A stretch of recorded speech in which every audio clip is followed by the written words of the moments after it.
Saya baca aja. Oh, 1 halaman begini pertanyaannya. Ini jawabannya 5 halaman kayaknya. Yang bawahnya. Bagaimana cara untuk berhadapan dengan makhluk yang sifatnya sudah tahu tentang Allah dan Rasul serta Islam, tapi belum mau untuk taat dan patuh kepada perintah Allah dan Rasul serta bergerak untuk menjalankan dakwah?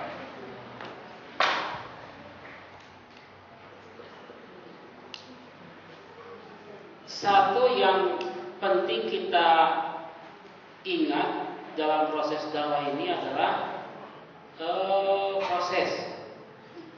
proses. Jadi ketika antum berhadapan dengan seseorang, yang terpikir pertama oleh kita adalah proses. How to start? Woi, gaya bahasa Inggris. Bagaimana kita memulai? How to care? Bagaimana kita membina, menjaganya? Kalau kita harus berakhir, bagaimana kita mengakhiri semua itu? Ada proses. Bagaimana caranya orang yang sudah kira-kira tahu tentang banyak hal tentang agama ini, kemudian dia tidak mau bergerak, pasti ada celah-celah yang menjadikan dia tidak mau bergerak, yaitu pemahaman dia tentang makna dakwah itu sendiri. Nah, itu mulailah sebuah proses untuk bisa sering berdiskusi dengannya. Proses yang lebih intens. Kalau kita punya makmum 5, yang satu agak bandel, nah jadikan dia itu menjadi anak emas kita. Kita kasih hadiah, tahadu. Selalu beri hadiahlah, nanti akan mencintai. Kalau silakan beri buku, ya ini untuk apa? Jawabannya satu lah. Tadi saya berhenti dengan Kang Arif yang mana tuh ya? Iya. Di sebuah toko buku di sana di bawah itu ada judul bukunya, namanya Bagaimana Menyentuh Hati. Nah, bagaimana Hasan al-Banna berdakwah kepada orang-orang yang keras hatinya, bahkan yang membencinya, kemudian dia luluh. Itu ada sana. Bagaimana kita bisa menyentuh hati dalam berdakwah. Ya. Tapi yang pasti antum harus merencanakan sebuah proses. Jadi merubah seseorang itu tidak besok berubah, besok dia ikut berdakwah. Mungkin 2 tahun lagi dia mau menjalin dakwah itu. Karena proses yang penting itu prosesnya.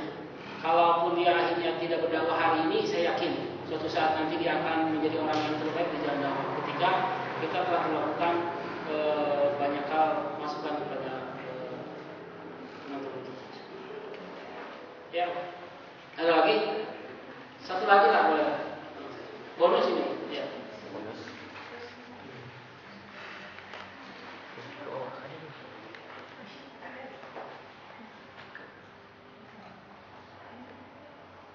Proses. Oke, tadi. Sambil Sige.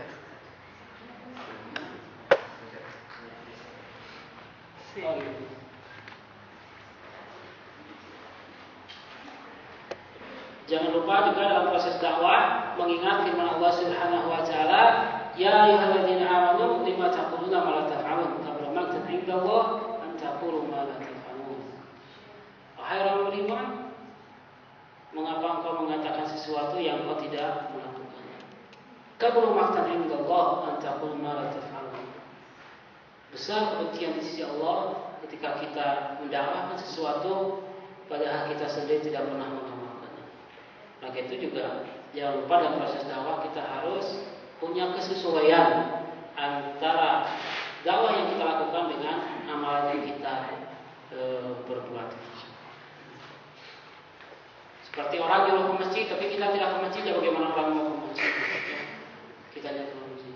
Hayo, wanita-wanita muslimah berkerudung. Kita nggak pakai kerudung, ya nggak bisa.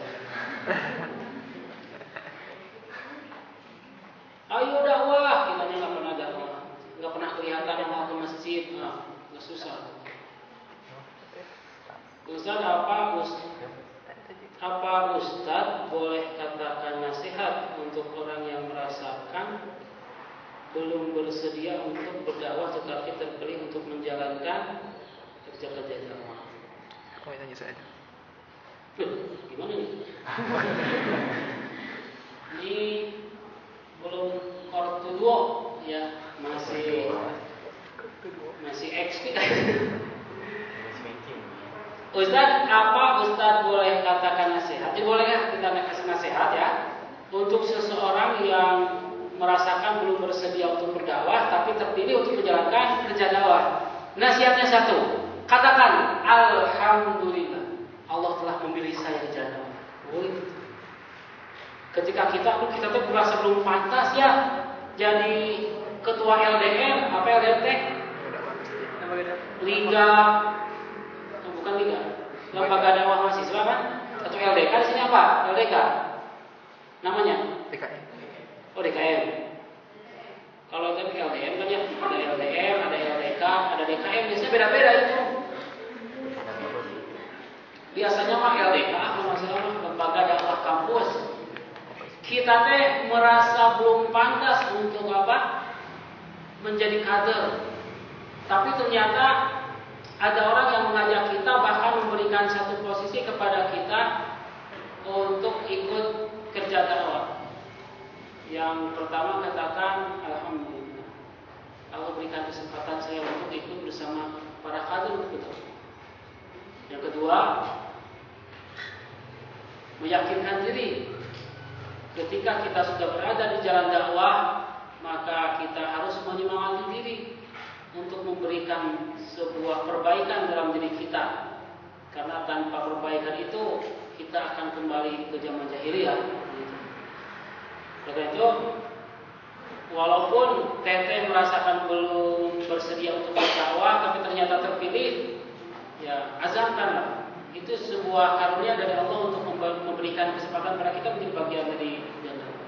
Dulu orang-orang itu ngantri, anak-anak yang usianya belum dianggap pantas untuk berperang ngantri kepada Rasul itu. Ya Rasul, ajak saya berperang. Kata Rasul, pedang saja lebih tinggi daripada kamu bagaimana? Ngantri orang-orang ingin ikut berjuang jalan Allah. Kita ini keinginan tidak ada, ternyata terpilih. Bersyukur. Udahlah, nggak ada nikmat yang besar kecuali bisa menjadi bagian orang-orang yang berada jalan dakwah. Makanya Allah berfirman, "Wa man ahsanu qawlan mimman da'a ila Allah wa 'amila shalihan wa qala innani minal muslimin." Coba, siapakah orang yang perkataannya paling baik di muka bumi ini? Tidak ada, kata Allah, kecuali itu orang-orang yang menyampaikan kebaikan di jalan Allah, beramal soleh dan mengatakan, aku adalah orang-orang yang berserah diri di jalan Allah SWT. Jadi kalau teteh ada yang ngajak dakwah, teteh bersyukur sudah dimasukkan oleh Allah menjadi bagian orang-orang yang dikatakan oleh Allah, orang-orang yang terbaik di sisi Allah. A'zamu ni'amillahi ta'ala ad-dakwah. Nikmat yang paling besar bagi seorang manusia di muka bumi ini tidak ada lain, yaitu ad-dakwah. Maka itu ketika dia ngajak dakwah, ayolah semangat diri kita. Walaupun tertatih-tatih dalam memperbaiki diri, jangan jadi halangan. Itu akan merupakan bagian dari proses untuk berubah, insyaallah. Dan itu akan dirasakan menjadi sebuah kenikmatan. Orang yang tadinya tidak ikut dakwah, bangun subuhnya kesiangan. Sampai kalau sholat subuh, kamarnya dimatiin lampunya, hordennya ditutup.